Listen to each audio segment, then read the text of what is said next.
You know what's crazy about seeing all these pro-Hamas, pro-Palestine protests that we're seeing all over the country, all over the Western country right now?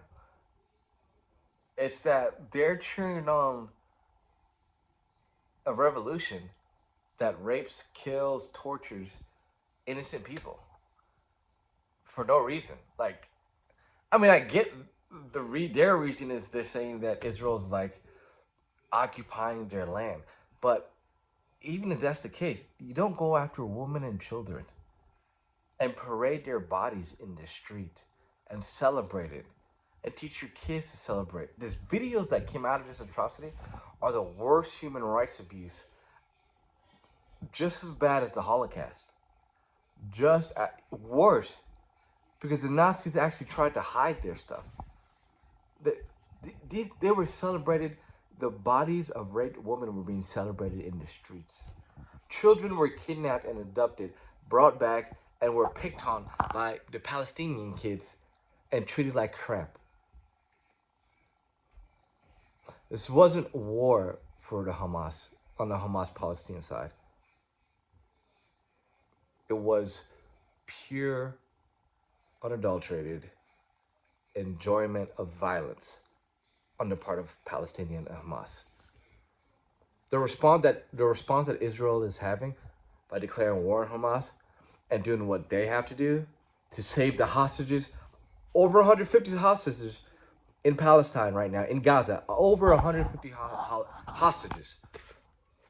The things that they got to do, they have to do what they have to do to save those people, to stop the threat, which is Hamas, who, by the way, they like to hide behind kids and women and mothers and all that. They like to hide their bases, their rocket bases, underneath hospitals, underneath churches, underneath schools, on purpose to use civilian bodies as shields to block the incoming attack from Israel. Not only that, but the Palestinians, the leadership in there, and the Hamas are telling Palestinians to stay there. Israel's telling all the innocent people, go away. We're about to bomb this area. And Hamas in Palestine is telling their civilians to stay there and die for Allah. But people are blaming Israel for the choices the Palestinians are making, for the choices Hamas and the leadership of Gaza are making for their people. But somehow Israel's at fault. Make that make sense, please. This situation is so frustrating because it just shows the lack of common sense people have,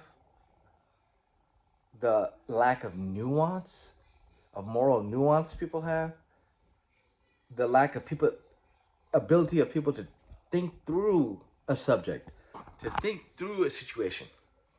And these are like Harvard graduates. These are lawyers and really important people, apparently high IQ people that are chanting the praises of Palestine. This is madness. It just shows the condition of the human heart. That it truly is dark, just like the Bible says. This should be an easy subject to think through. Israel is justified in responding.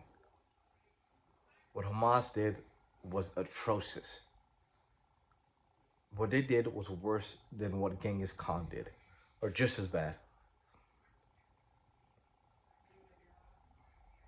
And the Palestinians, over half of them voted for Hamas, knowing in their statement that one of their goals is to eradicate the Jews in Israel.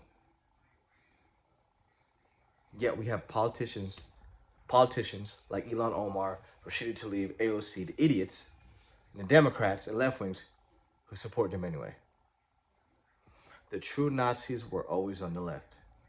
The true Nazis, most of them, were always on the Democratic Party. That's an eye-opener.